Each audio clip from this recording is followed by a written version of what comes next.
لا مش قادرة اسكت اكتر من كده. هو انتوا ليه يا جماعة مصرين تطلعونا الصعايدة دول متخلفين؟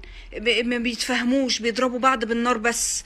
انا صعيدية، انا ما فيش اصعد من كده، انا اصعد واحدة في المكان. ما بنقولش كده، ما بنقولش قلبي جايد نار يمي، ما بنقولش ولدي انت، بندهلي باسمي عادي، بنسمي اسماء، يا كذا يا فلان يا محمد يا احمد، فبنقول يا محمد. عايزين تعملوا مسلسل عن الصعايده؟ تعالوا اتكلموا معانا، عيشوا وسطينا وشوفونا بنتكلم ازاي، بنتعامل ازاي.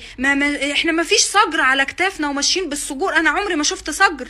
انا اهو في الصعيد ليا 20 سنه، عمري ما شفت صقر. فانا شفته في التلفزيون على ظهر الاستاذ احمد العوضي. قبل كده الصعيد كله انا ما شفتش حد ماشي بصقر وعلى الموتوسيكل. طريقه كلامنا مختلفه عن طريقه كلامكم شويه، بس مش لدرجه ان احنا ماشيين نضرب بعض بالبندقه. كل ما فلان يصبح عليا الصبح انت بتصبح عليا، هي حصلت اروح